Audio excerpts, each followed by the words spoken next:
Cette vidéo est un extrait de ma formation sur la programmation et le langage C. Si vous souhaitez en apprendre un peu plus, vous avez tous les liens dans la description.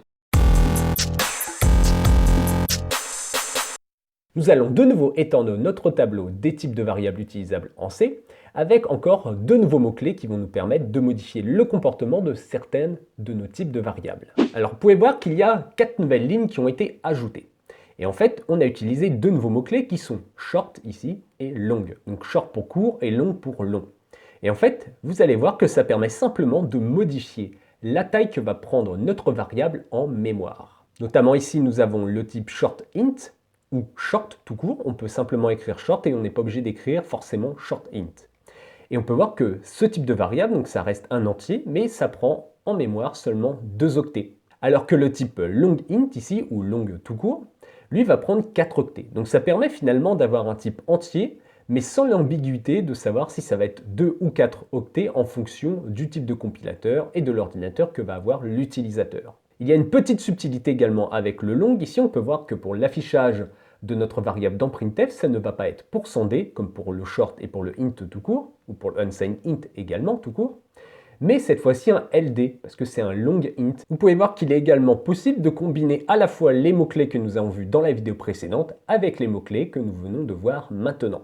Donc c'est possible de créer une variable de type long et qui a des valeurs qui sont non signées. Encore une fois, passons directement à la pratique dans CodeBlocks. Nous allons ajouter nos deux types qui sont short et long. Donc on va le mettre juste avant le int ici. La première, ça va être donc le short. Donc comme je vous ai dit, vous pouvez écrire int short comme cela, ou tout simplement short. Donc c'est sous-entendu que c'est un entier. Il y a uniquement en fait pour les types entiers que vous pouvez utiliser les mots-clés short et long. Donc c'est pour ça que vous pouvez simplement écrire short ou long sans le int devant. Donc lui, on va l'appeler mon short, et on va faire ici un long, qui sera donc mon long. On va mettre des valeurs différentes, on peut mettre par exemple 123 pour lui, et puis 10 pour celui-ci.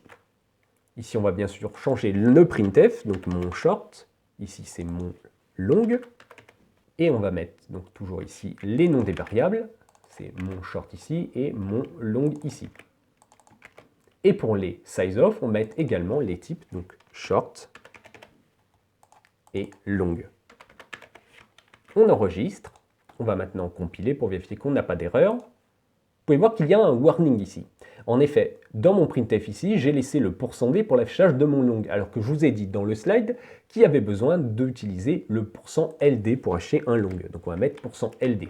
Mais attention, c'est uniquement pour l'affichage du contenu de notre variable mon long, et non pour l'affichage du nombre d'octets que va prendre cette variable en mémoire, que ça reste toujours un entier.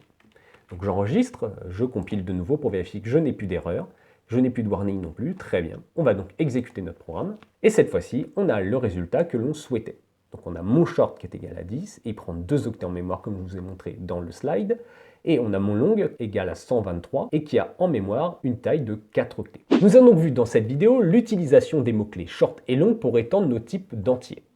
Cela nous permet alors de modifier la taille que va prendre ces types de variables en mémoire, donc les short et les longs, par rapport à un int classique, et donc les plages de valeurs également que vont pouvoir prendre ces variables. Vous trouverez dans la description tous les liens et ressources utiles pour cette vidéo. N'oubliez pas de me laisser un petit commentaire et un pouce bleu, ça fait toujours plaisir. Je vous dis à bientôt pour une prochaine vidéo Codeur Pro. A plus!